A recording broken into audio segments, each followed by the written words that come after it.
తాకట్టులో ఉన్న మీ బంగారాన్ని విడిపించి అదే రోజు ఉన్న ఆన్లైన్ రేటుకే మేము కొంటాము. Ganesh gold buyers. మా నంబర్ 9160556916. ఎస్ఆర్ఎస్పి రెండో దశకు దామోదర్ రెడ్డి పేరు. ఇదొక మంచి పరిణామం అని చెప్పుకోవచ్చు. మాజీ మంత్రి దామోదర్ రెడ్డి చిత్రపటానికి నివాళులు అర్పిస్తున్న సీఎం రేవంత్ మంత్రులు. సో ఆయన మరణం నిజంగా అంటే ఎవరు ఊహించని విధం అది. ఖచ్చితంగా ఊహించలేదు ఎవరు కూడా. ఖచ్చితంగా ఇదొక మంచి పరిణామం అనుకోవచ్చు. ఎస్ఆర్ఎస్పి రెండో దశకు దామోదర్ రెడ్డి పేరు పెట్టడం అనేది 24 గంటల్లో జీవో జారీ చేస్తా అని సీఎం నిన్న ఆదేశించడం జరిగింది.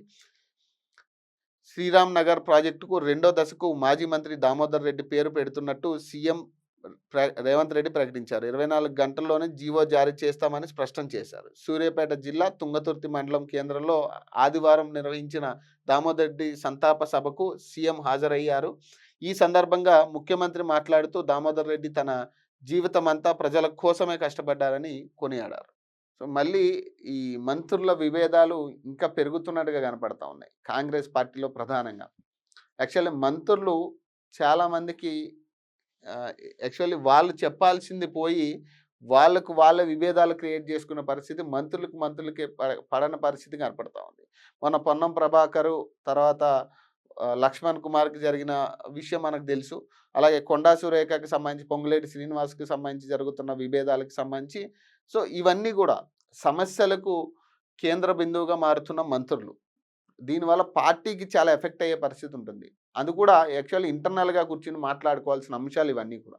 ఏ విభేదాలు ఉన్నా కూడా ఒక పార్టీలో ఉన్నప్పుడు ఖచ్చితంగా మీరు కలిసి ఒకసారి మాట్లాడుకుని దాని గురించి చర్చించుకునే ప్రయత్నం చేస్తే బాగుండే. మరి పెద్దలు కూర్చోబెట్టే ప్రయత్నం చేయట్లేదా? లేదా పెద్దలు దీని మీద దృష్టి పెట్టుకునే పరిస్థితి లేదా? ఎందుకంటే ఏదైనా ఇట్లాంటి వార్తలు వచ్చినప్పుడే టీపీసీసీ ప్రెసిడెంట్ వెళ్ళి మాట్లాడే ప్రయత్నం చేస్తున్నారు తప్పితే ఇంటర్నల్గా జరుగుతున్న అంశాలని ఆపే ప్రయత్నం చేయట్లేదు అనేది క్లియర్గా అర్థమవుతా ఉంది. ఒక్కో మినిస్టర్ ఒక్కో తీరు. అంతర్గతంగా మాట్లాడాల్సిన విషయాలు బహిరంగంగానే. ప్రజల్లో పార్టీల్లో చులకనవుతున్న నేతలు. ఫలితంగా ఇరకాటంలో పార్టీ ప్రభుత్వం. అనంతరం దిద్దుబాటు చర్యలు.